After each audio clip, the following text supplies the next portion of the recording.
Welcome back, my friends. It's Rhonda with the Salem, Ohio Public Library. So, for the past couple of weeks, I've been exploring some basic technology concepts, but today I want to do part 5 of our Transitioning into Technology series.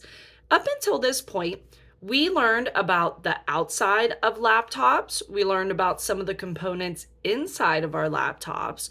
We learned about our lock screens and how that security feature is pretty important to making sure that your information is staying safe. We learned about the desktop and what that means and what that can look like. And we also learned about the keyboard and the taskbar menu at the bottom of your desktop.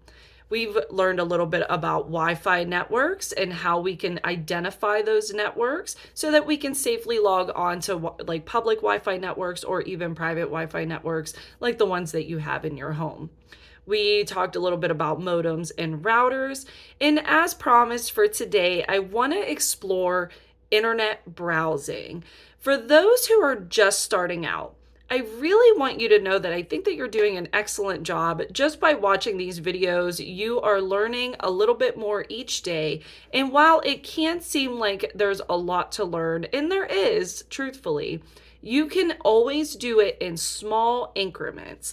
The little bit of time that it takes to spend maybe just a couple of minutes a day getting on that laptop and just kind of exploring some of the concepts that we discussed in these videos, that can really teach you a lot in a short amount of time. So I have confidence in you, and I really do believe that you're ready to start working with Google or browsing the web. Now, just to kind of recap a little bit, we are going to go over how to identify a secured website versus an insecured website. I want to teach you how you can differentiate between an advertisement versus a legitimate website. We're going to talk a little bit about domain names. And I know that's a big one. A lot of people hear that, and it's part of that technology jargon that I've been talking about. But really, all that is, it's just the name of the web address that you are looking at, right? So, the Salem, Ohio Public Library.com, or ysu.edu. Those are domain names. So we're going to explore that a little bit more today. And I have so much confidence in the fact that by now you're learning so much. And I know that this can be just a little drop in a large internet bucket, but you have to start somewhere. So if that means that the first couple of things that you start to explore are really just things that you know are for sure secured, that's okay. You have to start somewhere. So I'm going to go ahead and pull up a small presentation here that's going to give some examples of what some of these things might look like to you. But remember that you can pause the video, you can take notes, or you can always just rewind and watch again. And if you have any questions, feel free to reach out to me at the library. I am there on Tuesdays and Thursdays. And if you would like to set up a one-on-one appointment, I would be happy to do that for you. All right, let's go check it out. All right, everyone, here we are. We are officially on our Google Chrome web browser.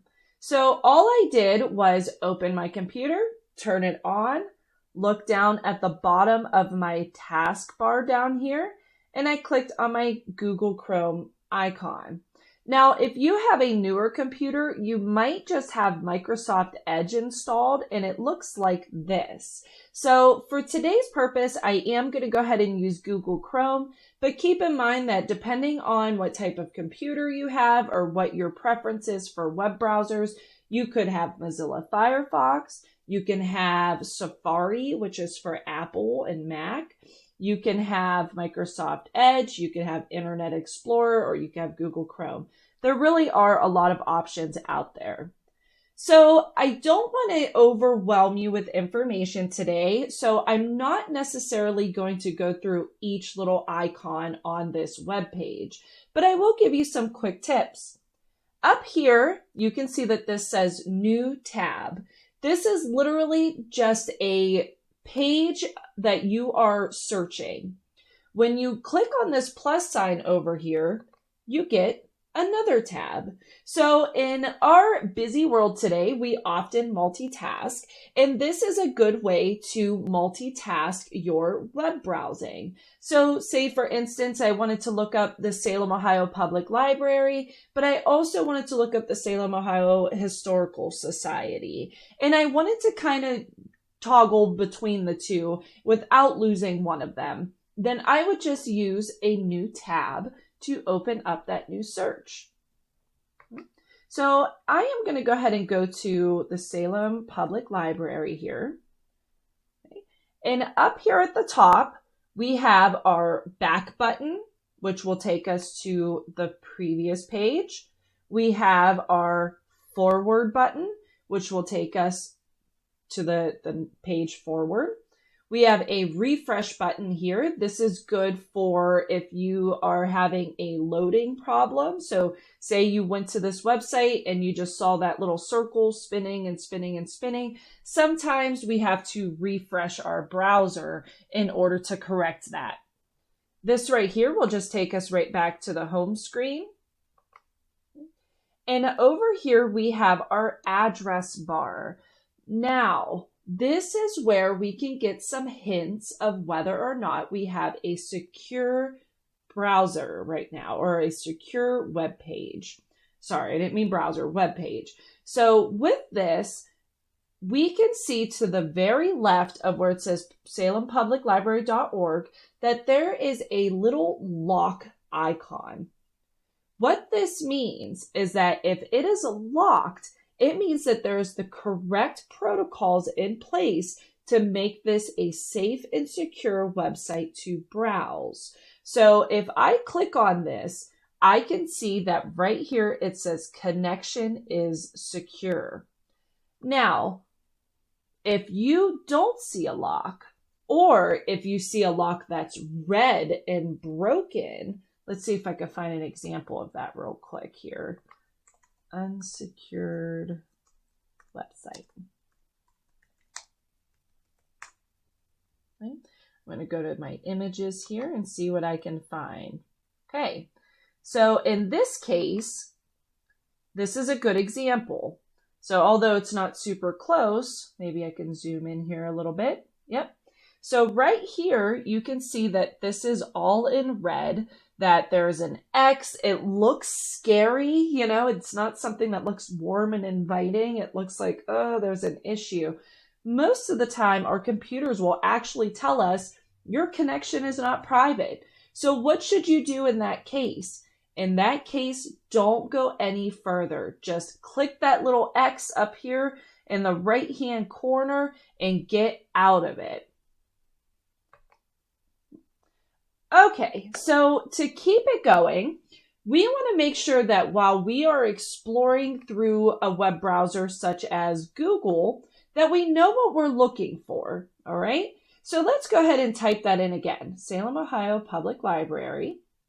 And now I'm getting my search results. Now, if this is your first time going into Google, you might be a little overwhelmed with how much information is really coming back to you, but I want to break it down a little bit. On the left side, right, a little bit more to the left of the screen, we have our search results. Now, there are a lot of things to keep in mind here. When we are looking for a secure website or a website that we deem to be legitimate, we want to check out their web address. So here you can tell, and that's by popular demand of this search, that the very first site that comes up is indeed the Salem, Ohio Public Library website. You can tell right down here at the bottom, right down there at the bottom, it tells us www.salempubliclibrary.org. Now, another thing I really want to point out to you today is I want you to take a close look at this website right here. If you do not see a lock, because sometimes the lock is only up there in that web browser, sometimes there is no lock, you can also tell if a website is secure by this right here. It says HTTPS. Now that S shows you that it is a secured website. So if you only see HTTP, I wouldn't risk it right now until you're a little bit more familiar with the internet and making sure that you're navigating it correctly. But if you see that S after the HTTP, then you know that is a safe and secure website. Now over to the right, it gives me a little bit more detail about the very first search that comes up.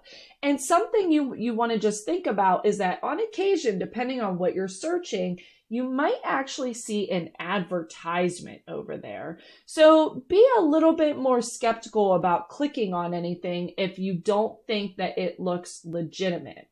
All right. So let's move down our list. So as we go down further, you can see that we also have a Facebook page, which, by the way, if you haven't, feel free to like and subscribe to it. There's lots of good information on there. But it is our second most searched feature. And then as we go down, you can see that there are some other things, like we are also on Twitter, we are on YouTube. We pretty much start getting more into the lower end of our search results, the lower we go on the page. So just a quick tip on that is that knowing that your very first search result is usually the most popular, but that's not to be confused with the one that's real. Okay, so sometimes scammers get pretty good at getting their stuff up top, and you want to make sure that you are just paying attention to that HTTPS, or you're making sure that it is the real website. And you can tell that. You can tell that if you go to a website, let me see if I can find another example here. Let's go to, I'm going to go up here and I'm going to go to walmart.com. Okay. So in this case, if I have my lock here when I go directly to walmart.com, but if I go to Google and I search down here instead of putting the actual web address in, if I go here, Walmart. Okay. Now we have a couple of different search results. You can tell when I scroll into here, we have our HTTPS, which means it is secure, and it does say www.walmart.com. Now, if it said www.3AF uppercase GW and it had all these weird letters and combinations, that is a red flag, because when you are a big enough company, you want people to easily identify that your website is safe, and so you buy a domain name for it, and that for this specific situation is walmart.com. You can also tell because it says sponsored here, so it is sponsored by Walmart themselves. Okay. So that will give you a couple of quick tips on how to keep yourself safe when browsing the internet. Make sure that you are really only searching websites that have a safe identity, right? So if you are looking to buy something, or you're looking to just maybe shop a couple of different places, make sure you use big brands for now, just for now, until you get a little bit more adjusted to the internet. You know, if you're going to look at things to buy online, we know that Amazon is a big company that has lots of security in place. We know that Walmart is a big company that has security in place. We know that if we want to look for clothes, we can go to places like Kohl's.com or Target, and those are going to be highly secured. And if you're looking to buy things, or maybe not even buy, maybe just browse for things that are creative, you know, maybe you're a DIY type of person, go to Pinterest. Everybody knows that Pinterest is a big name. So stick with things that you know for right now are really a little bit more, I guess, just legitimate is the best word to say.